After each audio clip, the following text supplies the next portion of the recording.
Eh, a ver. Buenas tardes con todos. Buenas tardes con todos los que nos estén viendo a través de la página en Facebook. Sean bienvenidos a una charla más de esta edición bicentenario, en donde nosotros estamos tratando de, eh, por así decirlo, eh, encontrar promesas peruanas en el extranjero y traerlos de vuelta de alguna forma, aunque sea virtualmente, hacia ustedes. Entonces, esta noche tenemos a la doctora Daniela Bardales. Daniela es una astrónoma observacional, originalmente de Lima. Ella obtuvo su bachillerato en el MIT, en el Instituto Tecnológico de Massachusetts, y obtuvo su PhD en la Universidad de San Diego. Eh, Uno de los pasatiempos de Daniela es, según lo que ella nos cuenta, es cocinar y comer, viajar, tocar la guitarra, y ella no solo habla inglés, español, francés, sino que también habla el idioma de las serpientes computacionales, el lenguaje de programación Python. Daniela también es cofundadora de una de las iniciativas eh, más que más buena fe he visto, que es la iniciativa Cosmonautas, que trata sobre capacitar a los docentes en enseñar esta bella ciencia que es la astronomía. Así que Daniela, muchísimas gracias por tu tiempo, muchísimas gracias por estar acá con nosotros. Eh, el escenario es todo tuyo.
Hola, hola, hola.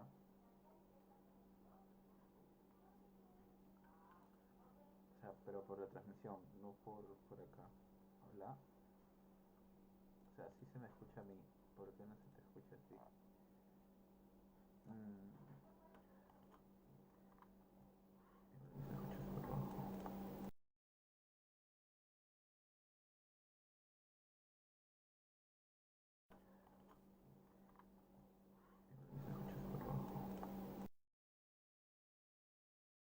Hola, ¿me escuchas? Se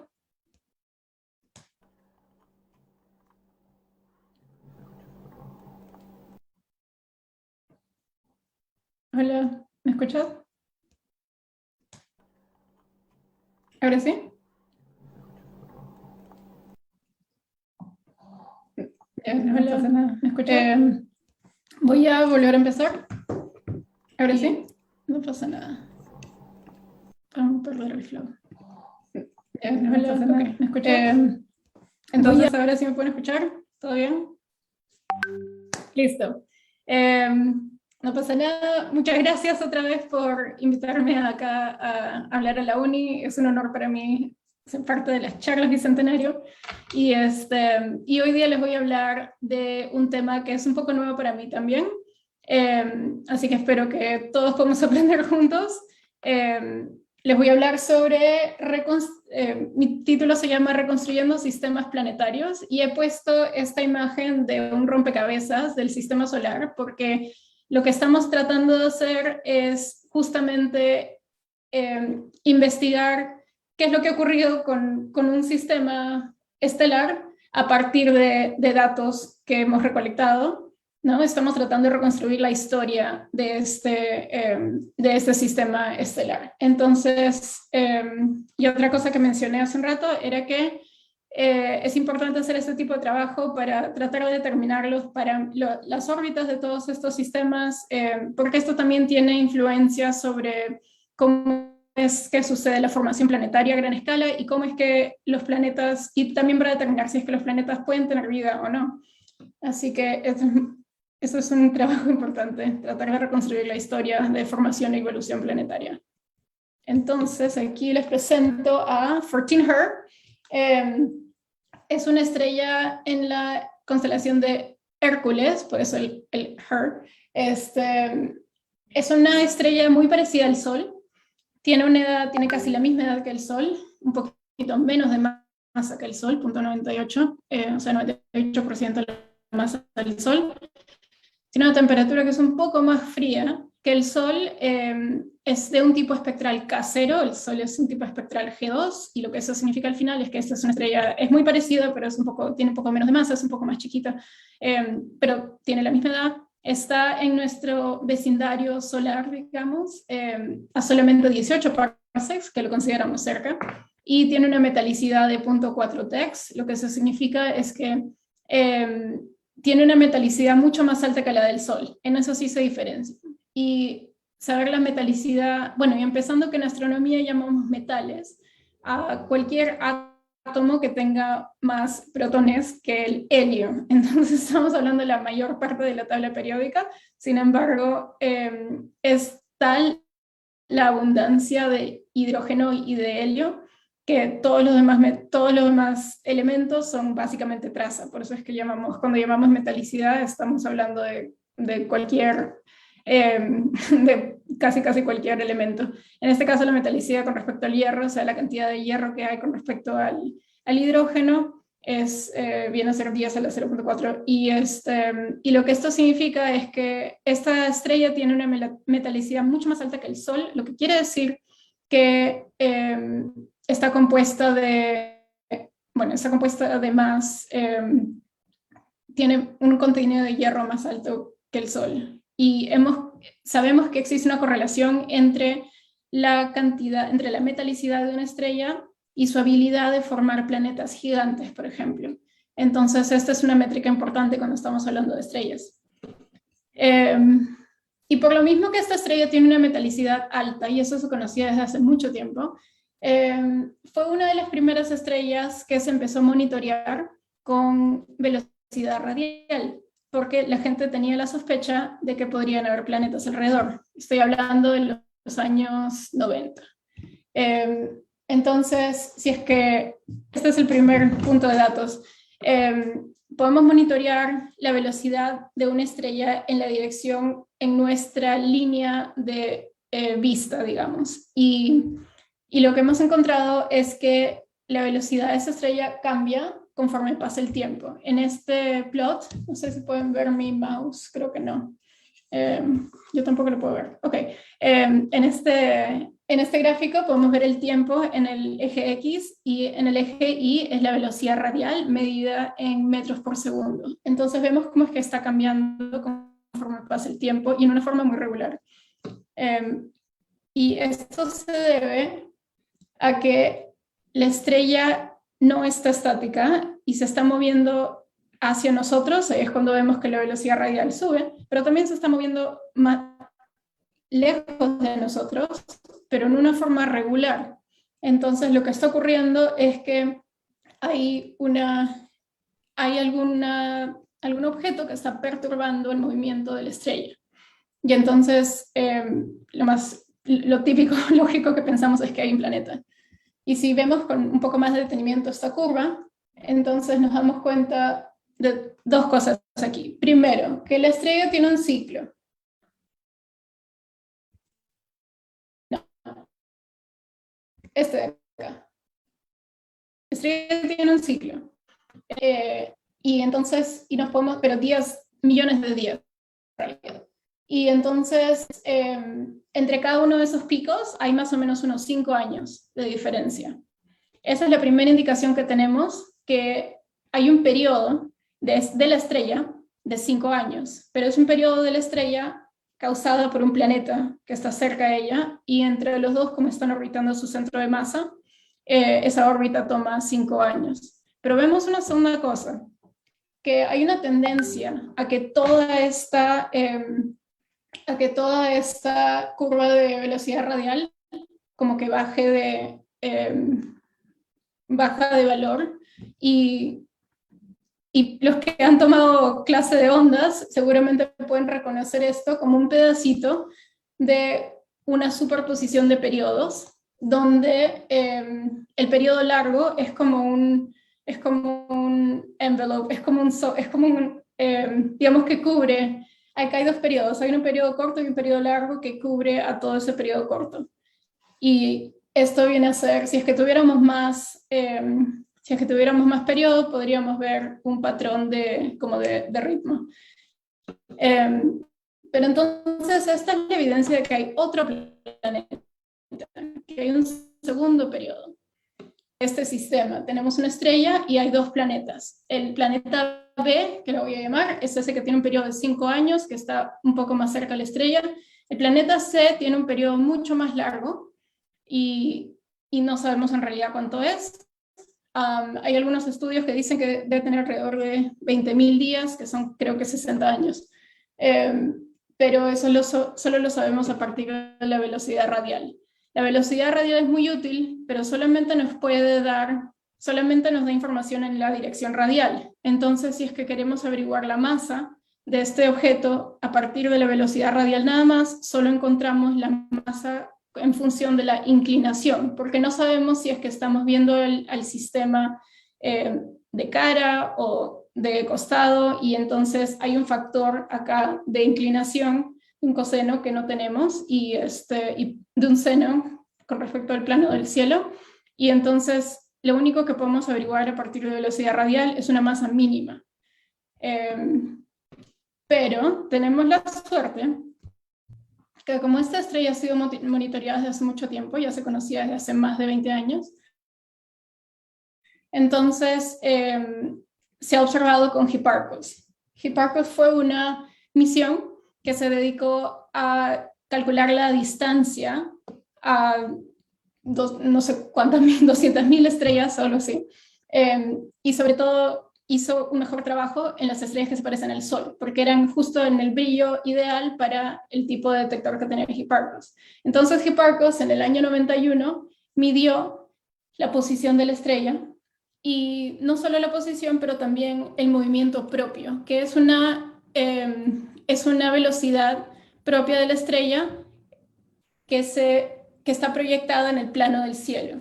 Entonces, las estrellas, después que se forman, tienen varias velocidades, así como la gente, se están moviendo por todos lados dependiendo de la, digamos, dependiendo del momento lineal que tuvieron al final de su formación. Y de ahí, y bueno, entonces se puede medir, uno de esos movimientos es el movimiento propio, que se mide proyectado en el plano del cielo. Luego Gaia ha medido de nuevo. Gaia, que es el sucesor de Hipparcos, es una misión que está midiendo las distancias ahora a casi 2 billones de estrellas, 10 a la 9 billones. Y entonces resulta que hay varias estrellas como esta, donde el movimiento propio no coincide. El movimiento propio que se midió en el año 91 es diferente al que se mide ahora en el año 2015. Y no es culpa de Gaia. Entonces sabíamos que si el sistema tiene un planeta, entonces va a tener este movimiento no como respuesta al efecto gravitatorio del planeta en la estrella. Y la posición de la estrella va a cambiar con el tiempo, como se ve en esta parte de abajo, ¿no? Conforme se mueve el planeta, la estrella también se mueve, porque obviamente se mantiene la velocidad, la fuerza de gravedad, y eso hace que haya como una curva en el cambio de la posición de la estrella. Y acá lo podemos ver de otra forma. En este gráfico estoy mostrando la diferencia en posición. En el eje X es la ascensión recta de la estrella, en el eje Y es la declinación, o sea, solamente posición. Y este es un gráfico complicado, tiene varias partes, pero lo importante es ver que estos círculos, digamos, estas espirales, esas son causadas por el parallax nada más. Eso es solamente causado porque la Tierra se mueve, ¿no?, alrededor del Sol, y cuando estamos mirando una estrella en junio, la estrella parece que se viera diferente a cuando la estamos mirando en diciembre, pero eso es el hecho de que nosotros nos hemos movido hacia el otro lado de nuestra órbita. Así que no hay nada que preocuparse ahí.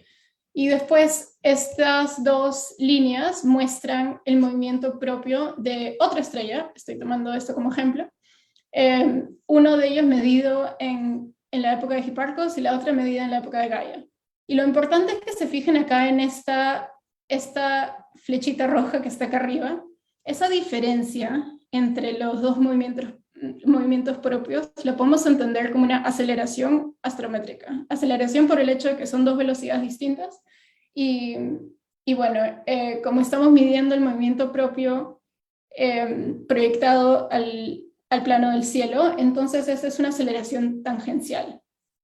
Y eso quiere decir que para nuestra estrella, 14Her, que sí tiene esta medida, tenemos dos cosas importantes. Tenemos información sobre su movimiento en la dirección radial hacia nosotros y alejándose de nosotros, y también tenemos información de su movimiento tangencial, o sea, paralelo a nosotros. Entonces tenemos toda la información que necesitamos para describir todo el sistema en 3D.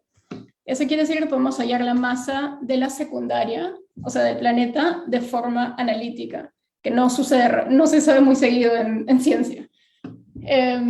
Y a ver si no los pierdo acá. Entonces, lo primero es que hemos medido la aceleración de la estrella, ¿no?, que según la ley de Newton, fuerza sobre masa. Esa es la aceleración que hemos medido entre el cambio de velocidad radial y la aceleración tangencial. Y acá estoy también dibujando a mi estrella y a mi planeta. La fuerza gravitacional, y esa es la distancia entre los dos. La fuerza gravitacional, o sea, desde el colegio, entre la estrella y el planeta va a ser solamente la constante gravitacional, la masa de los dos objetos, dividido por la distancia al cuadrado. Y luego, esa es la parte donde no quiero confundir. Podemos definir dos direcciones, ¿cierto? Como hemos estado hablando, una tangencial y una radial. Entonces, si es que yo llamo esto el plano del cielo, puedo definir un ángulo que es el ángulo entre la flecha que conecta, entre el vector que conecta los dos objetos y la normal del plano del cielo. lo vamos a llamar phi. Esto quiere decir que este lado es el coseno y este lado es el seno. Y que si es que estamos mirando desde acá de la Tierra, y mirando en la dirección radial, la velocidad que nos interesa de la estrella es la velocidad en el seno del ángulo. Entonces, en la dirección radial tenemos una aceleración que se ve así, es simplemente la misma aceleración que tenemos en la parte de arriba, pero con el seno de este ángulo. Y luego podemos definir una dirección tangencial, que también, que sería la correspondiente con el coseno del ángulo en vez del seno. Les he dicho que tengo información sobre la velocidad radial y sobre la aceleración de la estrella. Si es que tuviera también información sobre, si es que tuviera una imagen del sistema, entonces tendría esta constraint también, donde la separación proyectada, ojo, proyectada a nosotros, porque en el plano del cielo, porque no sabemos la orientación de todo el sistema. Y bueno, y si es que tuviéramos la separación proyectada, entonces que es solamente la distancia, que es esa W un poco rara, es el parallax, sería la distancia acá comparada con la separación entre los dos objetos, y el coseno, que es el lado tangencial. Estas tres ecuaciones las pueden resolver juntas y les da la masa de la secundaria. Y entonces la forma en que nosotros nos hemos acercado a este problema ha sido de forma numérica. O sea, el problema se puede resolver así, pero obviamente tenemos muchísimos datos, y entonces para poder tener, ¿cómo se dice? Para poder tener, poder averiguar nuestra incertidumbre, es importante explorar todo el espacio de parámetros que tenemos. Entonces utilizamos una técnica que se llama Markov Chain Monte Carlo. Lo que hace, la forma en que se usa esta técnica es, uno empieza con un cierto número de caminadores, y estos caminadores están explorando digamos, un paisaje que tiene todos los parámetros que estamos queriendo resolver, que son todos los parámetros orbitales, no, o sea, el eje semimayor, la excentricidad del sistema, la inclinación y varios ángulos que definen la ubicación de los planetas en su órbita. Entonces, lo que hacemos es decirle a los caminadores, ¿no? Explora este paisaje, pero cada vez que tomas un paso, vas a decirme si es que estás en un lugar donde tienes una mayor probabilidad de estar cerca de la respuesta correcta o menor probabilidad.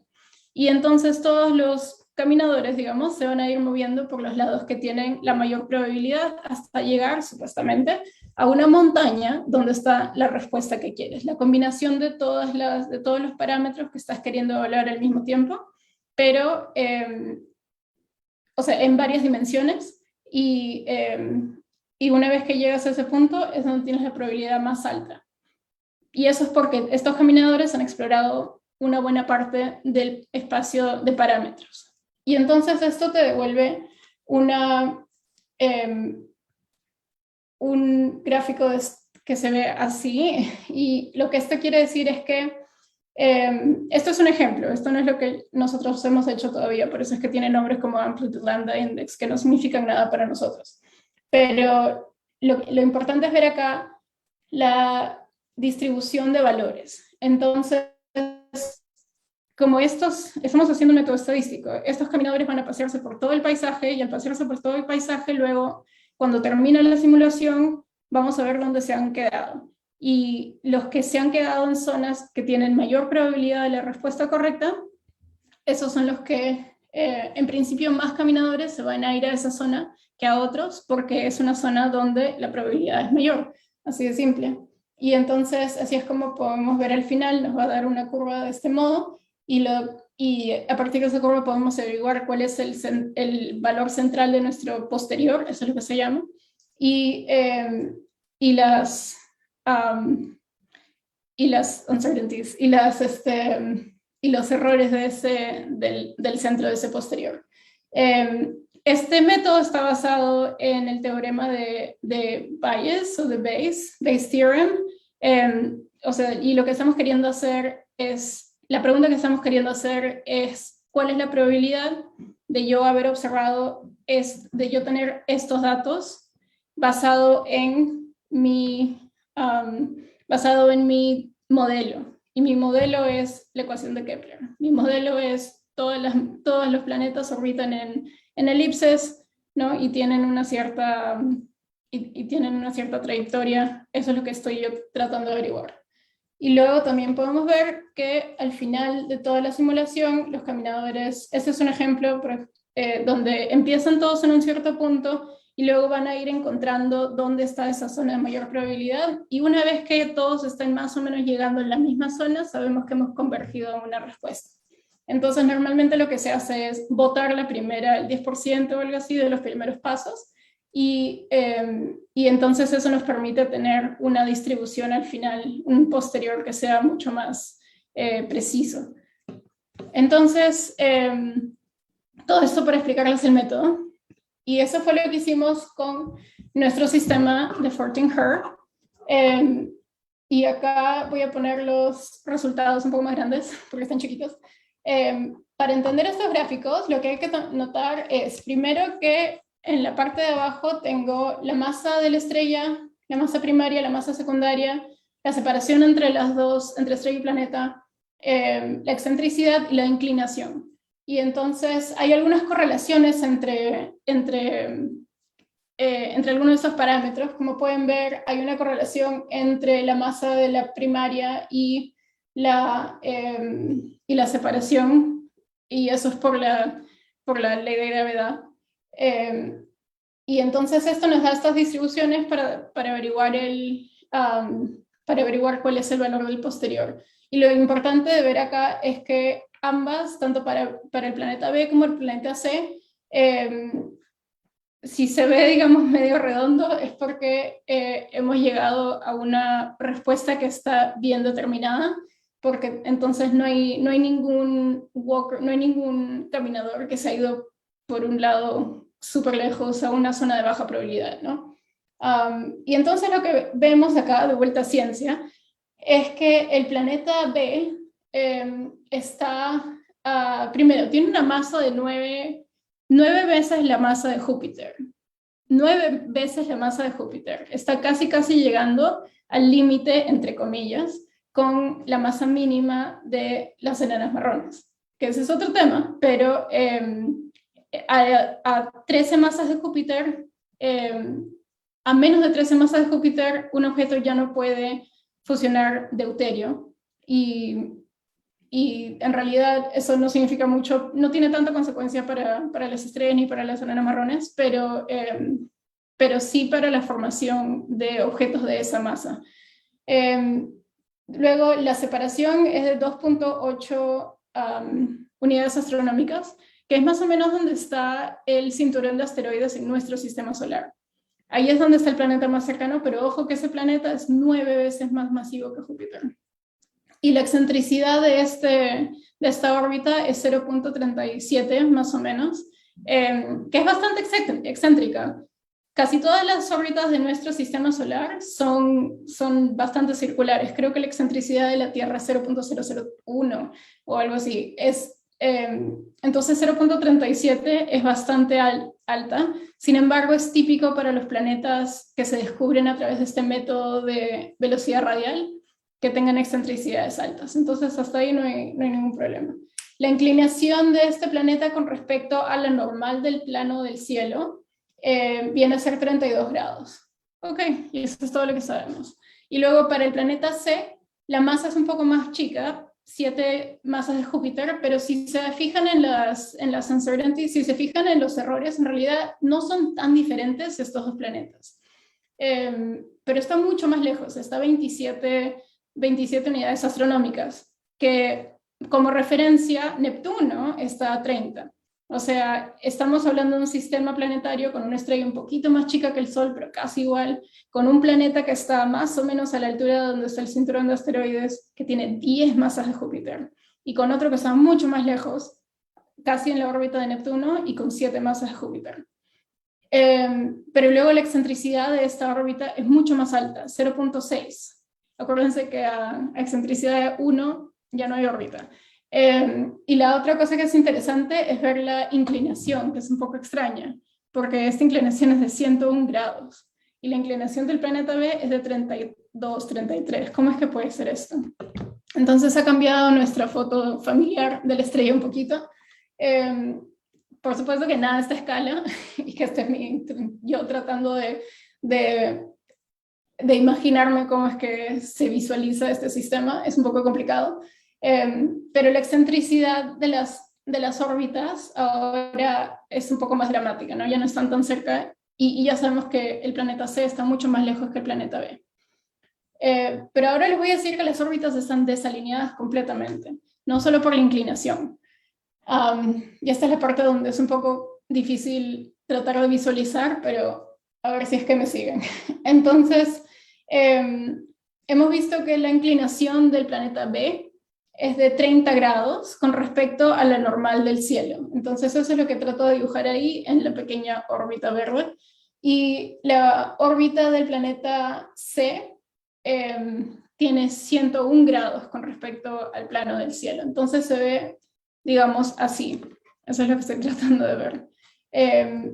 Ya, y acá está la Tierra para darnos una idea.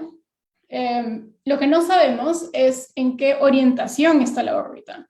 No sabemos si la estamos mirando desde ese lado o si desde nuestro punto de vista se ve un poco más abierto o si se ve un poco más cerrado. Entonces, lo que tenemos que calcular no es solamente la diferencia entre las inclinaciones, eso no nos dice mucho, sino tenemos que calcular el ángulo tridimensional entre los dos planos de las órbitas. Porque piensen, por ejemplo, solamente hay una forma, voy a agarrar este lápiz, solo hay una forma en que tengas una inclinación de que tenga una inclinación de 0 grados, de 0 grados sería paralelo al cielo. Sí, solo hay una forma en que podemos tener una inclinación de 0 grados. Pero si tenemos una inclinación de 90 grados, puede ser así, o puede ser así, o puede ser para abajo, o puede ser para el otro lado. Entonces tenemos casi un infinito número de inclinaciones. Y podemos tener incluso dos planetas que tengan la misma inclinación, por ejemplo, 30 grados y 30 grados, pero pueden tener una orientación distinta, y entonces ya no sabemos si es que las órbitas están realmente desalineadas o no. Entonces lo que calculamos fue ubicar el vector de momento angular que define la órbita de cada planeta, y una vez que calculamos eso para los dos planetas, ubicamos el ángulo entre ellos o sea, calculando el coseno entre los dos, y de esa forma hemos averiguado que el ángulo de inclinación mutua entre ambas órbitas es 96 grados, que es bastante. Entonces, a pesar que los errores acá también sean grandes, son casi 30 grados para cada lado, lo que esto nos dice es que las dos órbitas tengan un ángulo mutuo entre cosas 96 y 29, un ángulo mutuo entre 0 y 60 grados es bajísima, esa probabilidad es bajísima. Entonces es mucho más probable que el ángulo mutuo sea por lo menos 60 hasta 180, que iría ya en otra dirección. Y entonces esto quiere decir que las órbitas no están alineadas. ¿Qué cosa creemos que puede haber pasado? En nuestro sistema solar, todos los planetas viven en el mismo plano. Y eso creemos que es consecuencia de cómo se formó el sistema solar en un principio, ¿cierto? El sistema solar se formó cuando se formó el Sol. Una vez que se forma el Sol y las estrellas se forman a partir de una nube molecular donde colapsa, hay un colapso gravitacional porque hay una zona que es más densa que otras zonas, hay una perturbación y eso hace que colapse. Una vez que colapsa, la estrella empieza a girar sobre su eje para conservar momento angular. Y así como cuando haces rotar una masa de pizza y se estira, de la misma forma hay material que queda alrededor de la estrella y ese es el disco protoplanetario. A partir de ese disco es donde se forman los planetas. y se forman además tienen un tiempo y una forma muy específica de formarse, porque cuando recién está formado ese disco es material caliente. Voy a hablar de formación en un ratito, pero al final estamos pensando que todos los planetas del sistema solar están en el mismo plano, y nosotros mismos lo podemos verificar. Si es que tenemos la suerte de un día de ver varios planetas en el cielo al mismo tiempo, se pueden dar cuenta que todos están en una línea. Y esa es otra razón por la que sabemos que todos los planetas están en el mismo plano. Y esto tiene sentido, todos además están orbitando en la misma dirección. Creo que Venus es un poco diferente.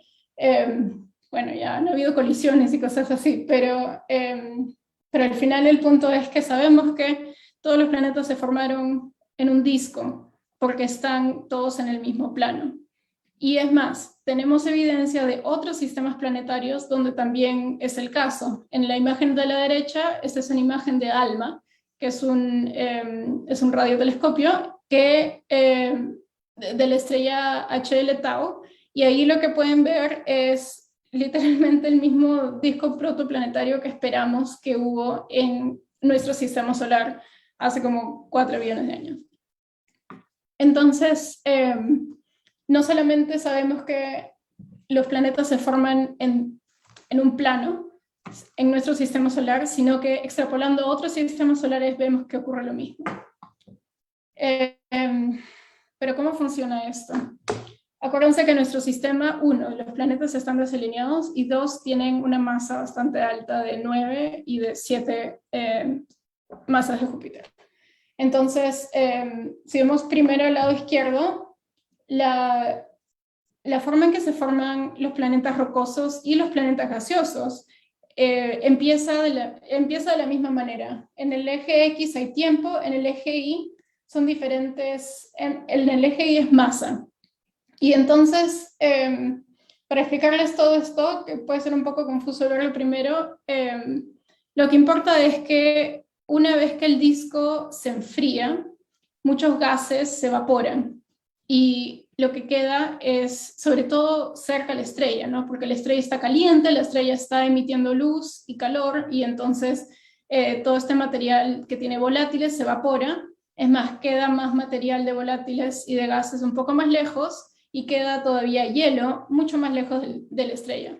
Pero en esta zona entonces lo que quedan son pedacitos de roca, polvo, roca, y eso se va juntando, ¿no? Se van, por colisiones, se van pegando, colisiones inelásticas, y poco a poco vamos creciendo, así como una bola de arena, vamos creciendo un núcleo, y a eso se le llama acreción de núcleo. Y entonces, cuando este núcleo es suficientemente grande, más o menos del tamaño de varias veces el tamaño de la Tierra, tiene ya suficiente gravedad para poder, en su órbita alrededor del Sol, recolectar gas, y que el gas se le quede, o sea, que el gas venga a formar parte de este planeta, y así es como creemos que se formó Júpiter. Planetas como la Tierra y planetas rocosos en general creemos que se formaron que nacieron tuvieron el mismo origen, solamente que estando un poco más cerca a la estrella no tenían tanta disponibilidad de gas, y por lo tanto se quedaron con el gas que tenían. Porque además la atmósfera de la Tierra, por ejemplo, es muy diferente a la atmósfera de Júpiter. La atmósfera de Júpiter está llena de hidrógeno y de helio. En cambio, la atmósfera de la Tierra sabemos que tiene nitrógeno y oxígeno. Así que esa es la acreción de núcleo. Y esto toma bastante tiempo, toma por lo menos unos 5 millones de años, bastante. Y sabemos que los discos protoplanetarios que hemos observado tienen una vida de más o menos 3 millones de años. Entonces acá hay un problema con esta teoría. Hay muchos problemas con esta teoría, pero igual sigue siendo la más aceptada y sigue siendo la que tiene más sentido hasta ahora. Y uno de esos problemas es el tiempo. Se supone que, como ven acá, el Júpiter está formado ya casi como a 5 millones de años, los discos duran 3. Entonces hay un problema acá con nuestras simulaciones de cuándo es que ya podemos tener a un planeta formado. Así que esto no está resuelto. Otro problema que tenemos es que cuando empezamos a recolectar, como les dije, los pedazos como en una bola de arena, un juego en la playa, cuando llega un momento donde una colisión más a esta bola de un cierto tamaño, en vez de agregar material, hace que se rompa. Entonces, ese es otro problema que todavía no sabemos qué pasa en escalas de más o menos kilómetros, que no sabemos todavía cómo hacer que se junte y que quede pegado y que siga creciendo. No sabemos cómo hacer eso en simulaciones.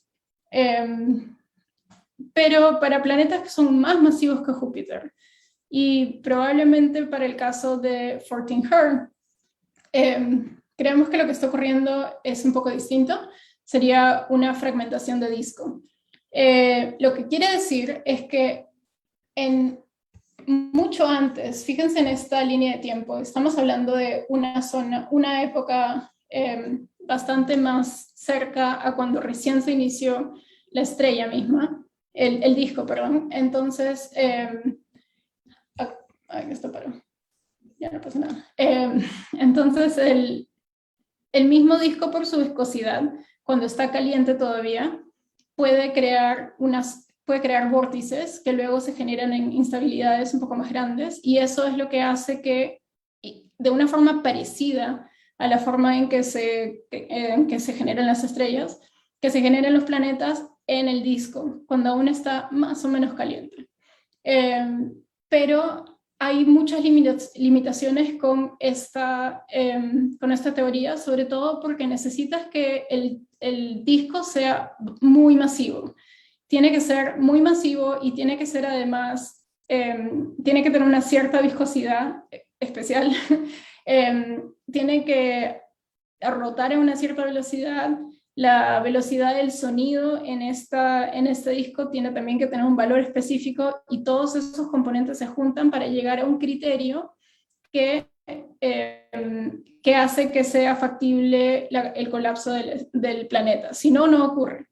Y entonces es difícil, creemos que esta forma de formación planetaria es mucho menos común, pero que produce los planetas más masivos. Porque acá no tienes un problema de tener que empezar a crear el planeta desde los bloques más chiquitos. Acá es al revés, esto viene desde, ya empieza grande, se crea una instabilidad grande, y a partir de ahí es que se genera el planeta. Entonces, lo que sí sabemos es que estos dos tipos de formación producen objetos diferentes, que tienen características distintas, pero que tienen un poquito de intersección. Y eso es lo que me parece a mí la parte más interesante, tratar de averiguar. Y probablemente los planetas de 14 Her están justo en esa intersección, que no sabemos realmente cómo se han formado. Y acá hay dos ejemplos de diferencias que hay entre los productos de acreción de núcleo. Una de ellas puede ser la metalicidad. Si comparamos la metalicidad del planeta con la metalicidad de la estrella, en un escenario de acreción del núcleo, esperamos que el planeta tenga una metalicidad un poco más alta que la de la estrella, solo por el hecho de que cuando se formó el planeta ya no habían gases, entonces ya no habían tantos volátiles, había menos hidrógeno, menos helio, ¿no? Y entonces por eso es que creemos que esos planetas tendrían una metalicidad un poquito más alta. Eso es un test que podemos hacer. Pero otra cosa que hemos notado a nivel poblacional es que ya esto no es tanto entre planetas de acreción de núcleo y planetas de fragmentación de discos, sino entre planetas y enanas marrones, que como saben son los objetos menos masivos, pero producto de una formación tipo estelar. Entonces, si evaluamos esas dos poblaciones, la excentricidad de sus órbitas tiende a ser diferente. Entonces, la excentricidad de la mayoría de planetas gigantes es mucho más baja, y eso es porque creemos que se han formado en un disco, que se han formado, ¿no? O sea, cuando se forman en el disco, tienden a ser circulares, si es que no han tenido ninguna otra perturbación dinámica.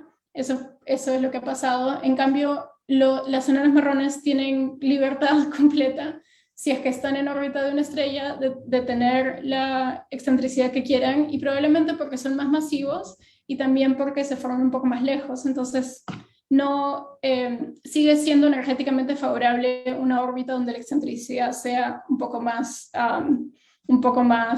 exótica, digamos. Ok, entonces, para recapitular un poquito, sabemos que los planetas se forman en un plano, y sabemos que en principio se formarían, si es que se formó como nuestro sistema solar, entonces deberían tener excentricidad de cerca a cero, ¿no? O sea, planetas así coplanares y que además son concéntricos. Pero ¿qué ha pasado en nuestro sistema, Fortin Heart? Que los dos planetas tienen inclinaciones completamente distintas y, bueno, y que estamos bastante seguros que no están en el mismo plano. Entonces, lo que creemos que ha pasado es un proceso que se llama dispersión planeta-planeta. Digamos que al formarse un sistema estelar, los planetas están en el mismo plano. Sabemos que en nuestro caso las masas están más o menos cerca una de las otras. Si es que este planeta tuvo la mala suerte de formar sus planetas tan cerca uno del otro, que entre 7 y 9 masas de Júpiter tenían una gravedad mutua, de tal forma que hayan perturbado las órbitas de uno y el otro, es posible que solamente por el hecho de que se hayan formado mucho más cerca, hayan podido terminar en una configuración mucho más distinta, ¿no? O sea, es como cuando traes dos masas muy grandes, están cerca y tenían una dirección en la que ir. Es como cuando pasas así con un camión al costado, ¿no? Y sientes así el aire entre el camión y tu carro. Y entonces, cuando se acercan los dos planetas, es posible que hayan interactuado de tal forma que uno de ellos se acercó mucho más a la estrella y terminó en una órbita más cercana a la que tenía originalmente, mientras que el otro, por recoil, o sea, digamos como consecuencia de esto, haya terminado en una órbita mucho más grande. Y una vez que ha habido un tipo de interacción dinámica de este tipo, entonces ya no hay ninguna garantía de que tengan la misma excentricidad de casi cero al comienzo. Eso es lo que puede haber pasado. Es más, puede haber habido un tercer planeta en ese sistema que haya causado que los otros dos que estaban, uno que tenía más masa y otro que tenía menos masa. El planeta intermedio puede ser el que se haya salido de la órbita. Y puede ser que haya terminado completamente fuera de este sistema planetario y que ahorita esté paseándose por el universo y nosotros sin poder detectarlo. Y sabemos que este puede ser el caso porque hay simulaciones que lo demuestran. Entonces, acá se hizo un ejemplo donde empezaron 3 planetas que tenían la misma masa, los pones en una caja, les echas gravedad y esperas a ver cómo interactúan y cómo es que se mueven.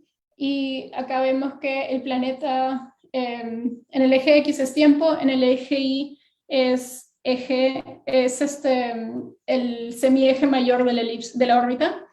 Y entonces estos 3 sistemas empezaron estables, digamos, por casi 400.000 años estaban más o menos estables, hasta que luego bueno, no sé, algo ocurrió y entonces se volvieron inestables, y en ese momento la única forma de volver a encontrar estabilidad energética ha sido sacando al planeta naranja de este sistema, y se quedaron los dos en como ven, uno se ha acercado más a la estrella, ha bajado aquí en este eje de semieje mayor, y el otro se ha alejado un poco más de la estrella. Entonces esta es la forma en que han encontrado estabilidad, y eso es lo que creemos que ha pasado con Fortin Heart. Entonces, en resumen, Fortin Heart es una estrella parecida al Sol, pero tiene 2 planetas gigantes. Es una estrella parecida al Sol, no es un sistema parecido a nuestro sistema solar, para nada. Y tiene 2 planetas gigantes cuyas órbitas están completamente desalineadas. 2, que tanto las altas excentricidades, las masas, la alta inclinación mutua de los planetas y la avanzada edad de la estrella, que quiere decir que ha tenido más tiempo para que hayan perturbaciones dinámicas. Todos estos factores juntos nos indican que lo que probablemente ocurrió es que los planetas se formaron de la forma que se forman todos los planetas, coplanares, cocirculares, y así se forman la mayoría de sistemas multiplanetarios. Pero pasada esta etapa de formación, había una etapa de evolución dinámica donde lo que ocurrió fue dispersión planeta-planeta, Es posible que haya habido un tercer planeta que haya sido expulsado del sistema planetario, pero no lo vamos a saber hasta que podamos hacer, en realidad nunca lo vamos a saber, pero podemos acercarnos a la respuesta si es que utilizamos simulaciones de N-body, como la que mostré hace un rato. Y lo que me parece a mí también interesante es que si es que es común que se expulsan planetas porque se formaron y luego se quedaron, y luego hubo entre su gravedad mutua, terminaron expulsando un planeta, si es que eso es común, es posible que la población de enanas marrones más frías, de 500 grados Kelvin o menos, sea una población mixta, mejor dicho, no que sean enanas marrones, sino que la población de objetos que tiene 500 Kelvin o menos, que está compuesta tanto por enanas marrones que se formaron de una forma estelar a partir del colapso gravitacional de una nube molecular, y planetas que han sido sacados de su sistema planetario. ¿Y cómo sabemos esto? Porque si es que tomamos la edad de la estrella, que es básicamente la edad de los planetas de Fortin Her, y la masa de los planetas, podemos averiguar su temperatura. Y estos dos planetas tienen una temperatura entre 250 y 300 grados Kelvin. La enana marrón más fría que conocemos tiene una temperatura de 250 grados Kelvin. Entonces, son básicamente idénticas. Y es posible que esta población de objetos fríos tenga dos orígenes. Y bueno, vamos a tener que averiguar cómo podemos distinguir eso. Y finalmente, es importante entender la evolución dinámica de los sistemas planetarios para poder evaluar tanto la estabilidad de las órbitas. Imagínense que vivamos nosotros en un planeta que termina siendo expulsado. No duraríamos por mucho tiempo. Entonces es importante saber cómo es que interactúan los planetas de forma dinámica para determinar su habitabilidad.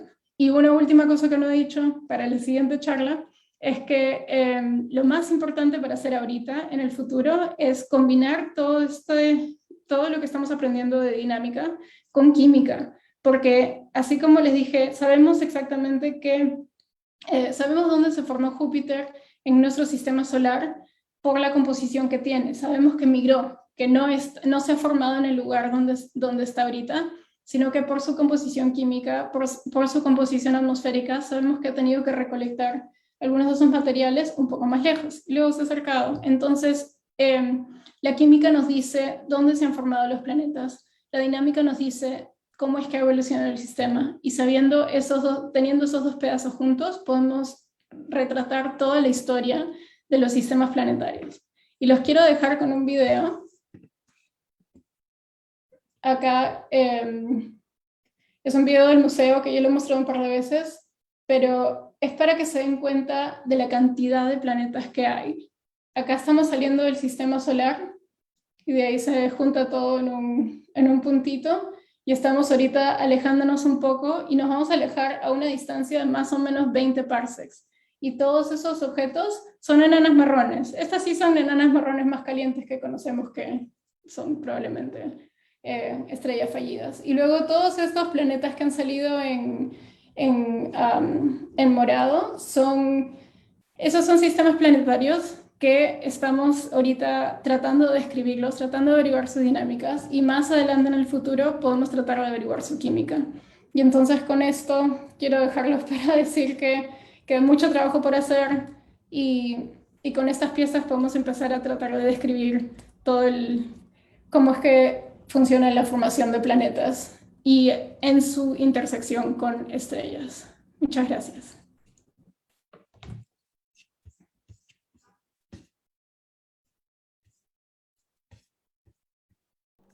Eh, muchísimas gracias.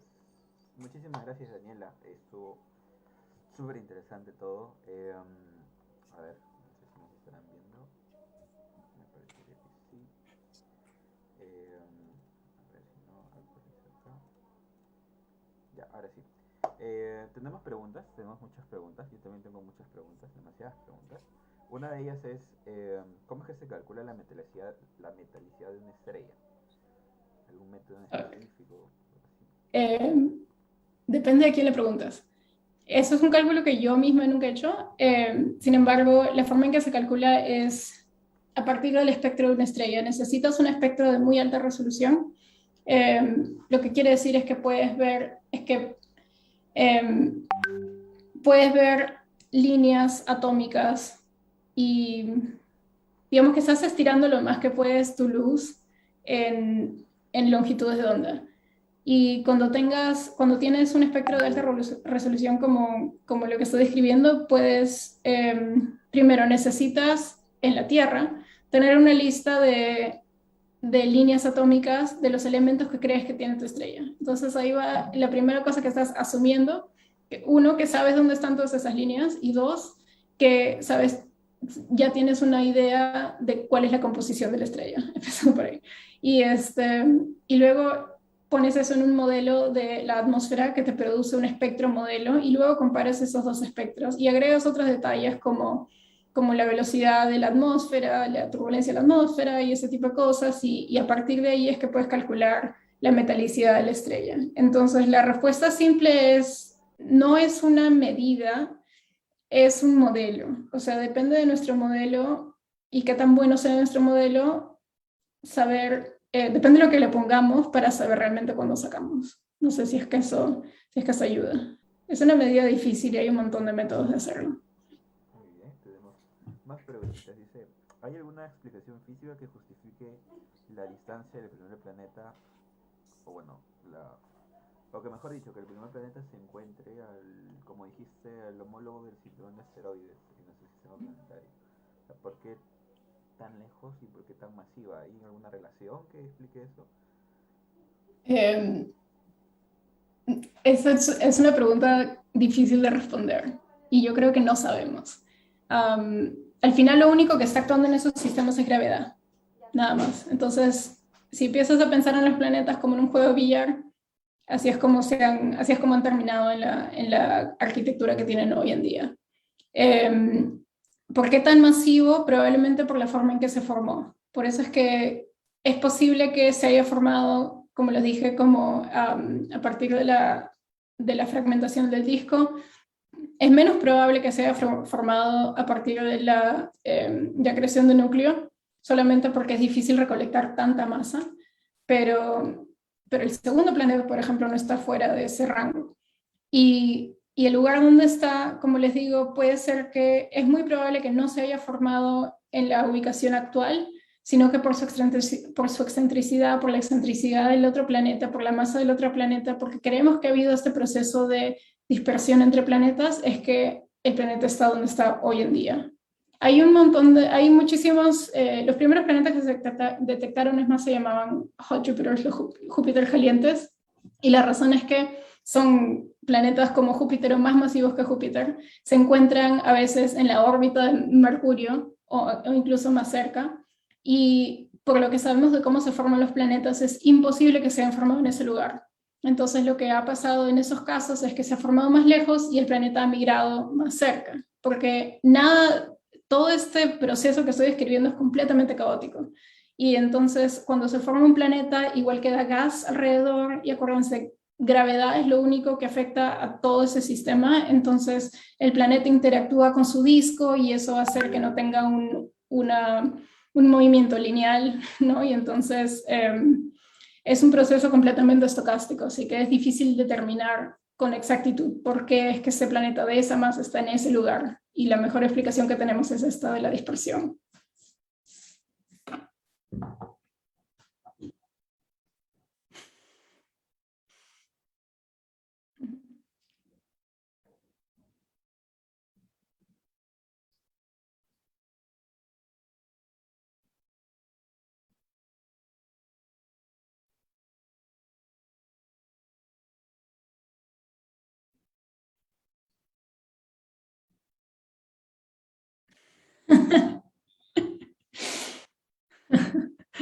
Yo creo que es una posibilidad baja, si hablamos en cuanto a dinámica.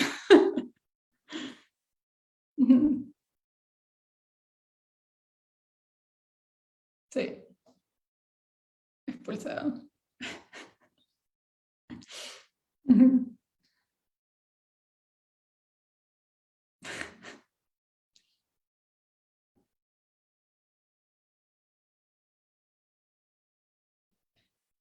he visto en la literatura algunos estudios que tienen simulaciones de este proceso de dispersión planetaria y parece que ocurre bastante. Como en esas simulaciones, 75% de las veces había este tipo de disrupción y un planeta terminaba siendo expulsado. Pero no hemos medido eso todavía con observaciones. Entonces, como terminaba, justo me parece lo más importante es tratar de investigar estas poblaciones de objetos muy fríos, tratar de averiguar de dónde vienen y probablemente la forma de hacerlo sea a partir de su química. Bien. Me acabo de dar cuenta que mi pregunta no se escuchó. Me da mucha pena porque fue una gran pregunta. Pero solo lo voy a repetir para que lo escuchen los que nos escuchan por Facebook. Porque es que, por mucho que maltratemos a nuestro planeta, no nos han expulsado todavía del sistema solar. Así que, nada, creo que por ahora no hay más preguntas. Muchísimas gracias, Dani, aunque te perdí. No, espérame, te voy a hablar. Ya estoy. Erika, ¿tiene una pregunta? Sí, buenas noches. Hola. Dan, yo tenía una pregunta que no quería dejar pasar y se me vino cuando mostraste el resumen de tu charla, que era eh, la conexión que podría haber con la cantidad de enanas marrones, por ejemplo, ya que este evento de dispersión planeta a planeta es más casual o es más sucede con mucha frecuencia. Entonces deberíamos encontrar mayor cantidad de enanas marrones y, por ejemplo, o sea, hay una medida, una estadística que de alguna forma se pueda correlacionar con eso. Y otra pregunta era, algo que me llamó la atención es que esta estrella que ustedes están estudiando es similar al Sol.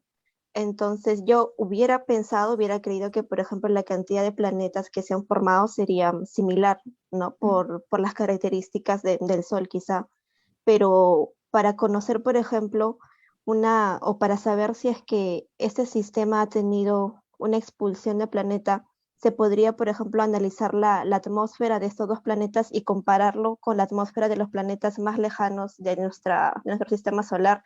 Y eso indicaría también quizás, no sé, si es un planeta que ha estado como que en cierta posición respecto al Sol o respecto a la estrella, ¿no? Gracias, Erika. Son súper buenas preguntas. Te voy a responder la segunda, que es más fácil que la primera.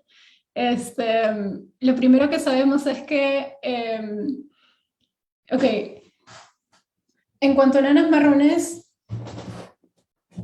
las enanas marrones más frías son difíciles de detectar. Yo creo que hay dos problemas acá. Uno, que tenemos las simulaciones que nos dicen que ocurre 75% de las veces, pero son simulaciones, no son, obviamente, no son observaciones. Así que no sabemos, es como una hipótesis, pero no hemos comprobado todavía que ese sea el caso. Así que no sabemos a ciencia cierta, nunca vamos a saber, pero no sabemos exactamente si es que este tipo de dispersión planeta-planeta, si es que los planetas se expulsan 75% de las veces que se forman. Es bastante. Y en cuanto a las poblaciones que pueden tener planetas y enanas marrones de orígenes distintos, pero todos a la misma temperatura, es difícil ahorita mismo incluso identificar estas enanas marrones más frías. Hay muchas que se han identificado a partir de observaciones en el infrarrojo medio, y en realidad esa es la única forma que tenemos ahorita. Al fines de este año se va a lanzar el telescopio James Webb, y con eso tenemos la esperanza de que podamos caracterizar a más detalle esos objetos que son tan fríos, porque ese es el otro tema. Todos esos objetos son tan fríos que están justo en el límite de nuestras detecciones. Y, por ejemplo, si es que quisiéramos tomar una imagen a los planetas de 14 Her, no podemos hacerlo aún, no tenemos instrumentos para eso. Son demasiado fríos y la estrella al costado de la que están es demasiado brillante. Entonces, puedes ocultar la luz de la estrella, tratar de ver el planeta, sin embargo, sigue siendo demasiado débil para todos los telescopios que tenemos hoy en día. La gente lo ha tratado, no se ha podido, y ahora ya sabemos por qué, es porque son demasiado fríos. ¿Y me puedes repetir tu primera pregunta? No sé si esto te contesta la segunda tampoco. Creo que Una cosa que preguntaste era por qué es que no vemos nuestro sistema solar alrededor de otras estrellas que se parecen al Sol. Y esa es una excelente pregunta y yo creo que nadie tiene la respuesta todavía. Una parte de la respuesta puede ser que podemos identificar, una parte de la respuesta yo creo que es que no tenemos todavía la capacidad instrumental de observar planetas como la Tierra a la distancia a la que la Tierra está, por ejemplo, a la distancia a la que está Mercurio, a la distancia a la que está Venus, porque el Sol sigue siendo demasiado brillante y estos planetas, la diferencia en masa entre el Sol y la Tierra, el Sol y Mercurio es tan grande que cualquier efecto gravitacional que hagan estos planetas va a ser muy, muy poquito y nuestros instrumentos todavía no son tan precisos como para observar esos detalles. Entonces yo creo que hay muchísimos planetas como la Tierra, aún no se descubren.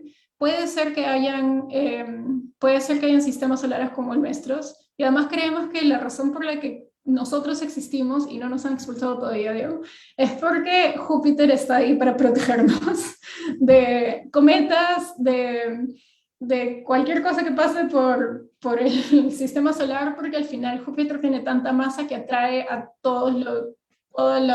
a una gran parte, digamos, de las cosas que pueden perturbar a los planetas que son interiores a Júpiter. Entonces, por eso es que no vemos otros sistemas solares como el nuestro. No quiere decir que no existan, solo que yo creo que no los hemos encontrado aún.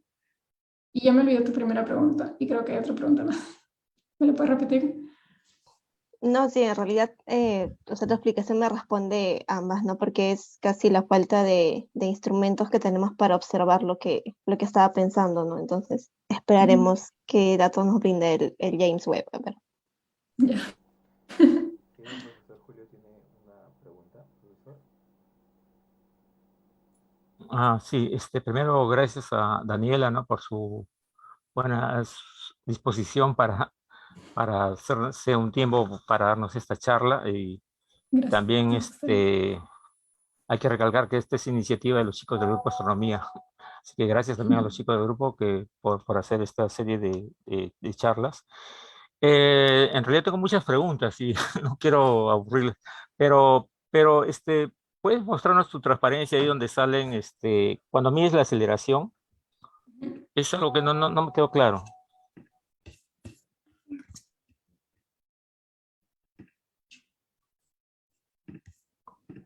Si mal no entendí, no, cuando mides la aceleración, eso es exactamente esa ahí. Esa línea azul y esa otra línea gris son las velocidades, ¿cómo se llama? Debido al movimiento propio, ¿no es cierto? Sí.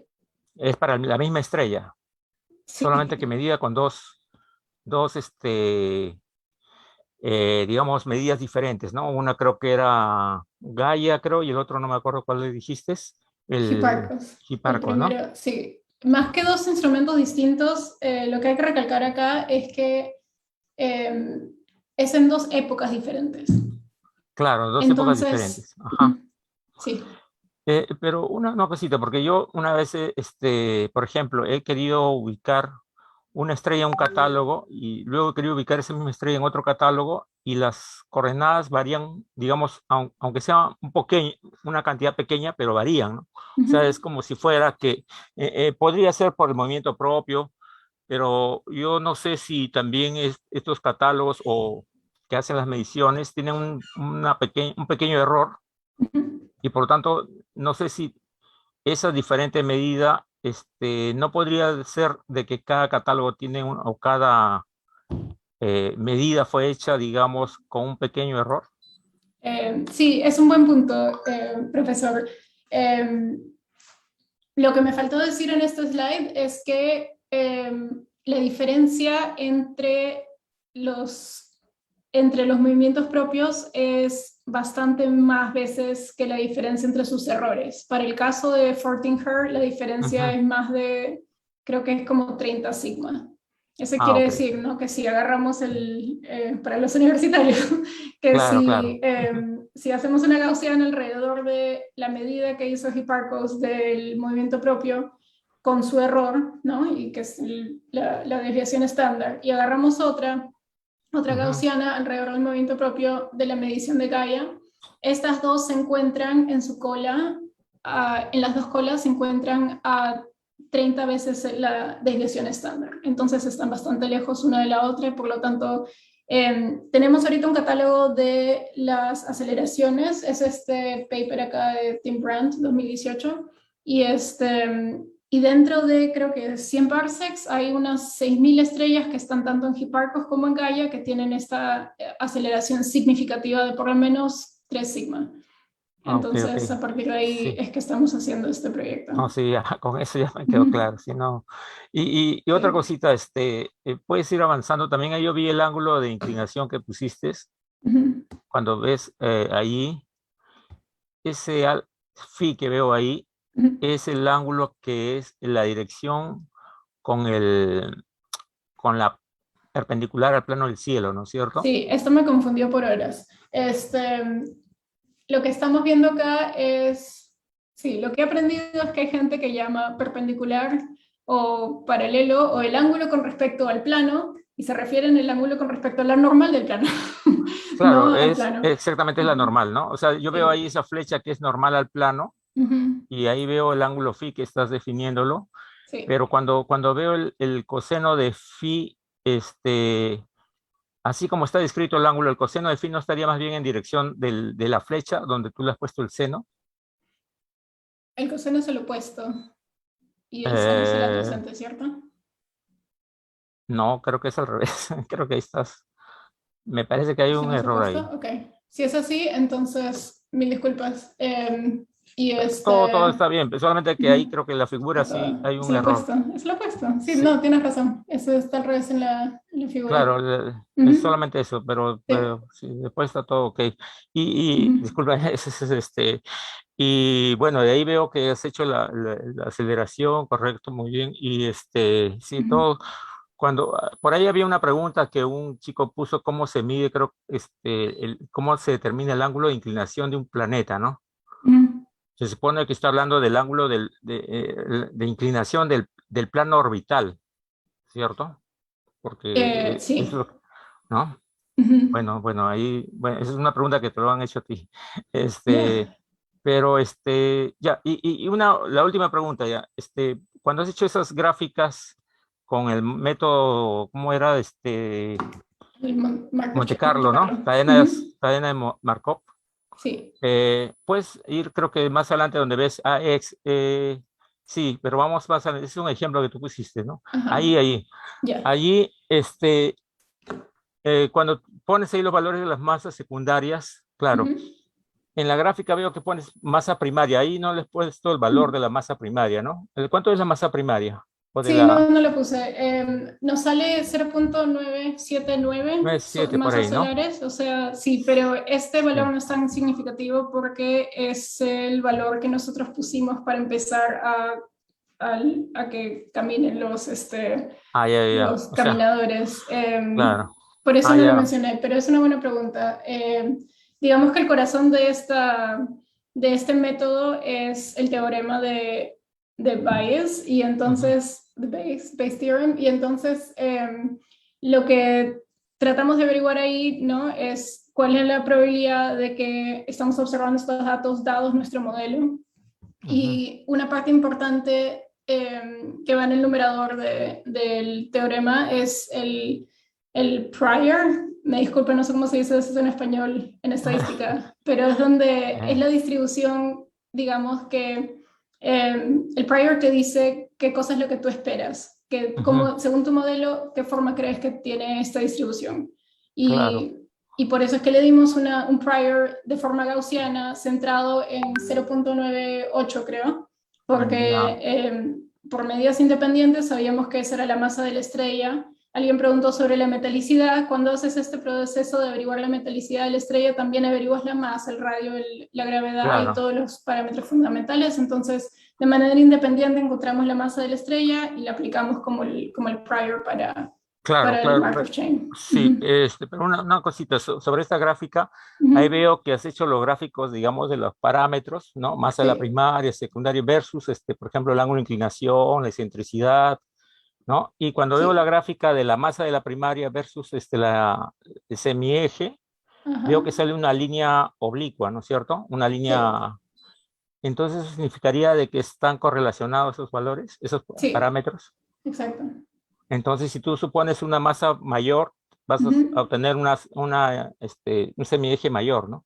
Deja pensar, si es que pones una masa mayor a la secundaria, No, la primaria, a porque la acá estás primaria. graficando Ujú. primaria versus Ujú. semieje. Claro, si es que tienes una masa, yo lo entiendo de forma, yo lo entiendo a partir de gravedad. Si es que puedo tener una estrella que tiene una masa más alta, entonces el potencial gravitacional de esa estrella va a ser, digamos, más fuerte. Ah, Entonces sí, puedo sí, tener el mismo planeta de menos masa un poco más lejos y tener la misma fuerza de gravedad entre los dos.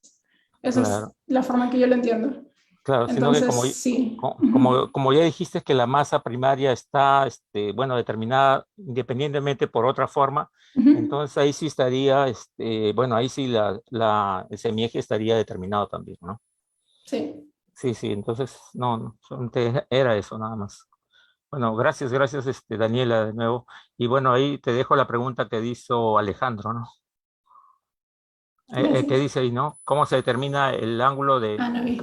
de inclinación debe ser del plano orbital del planeta, ¿no? Ah, ya, ok. El ángulo de inclinación es un dolor de cabeza. Entonces,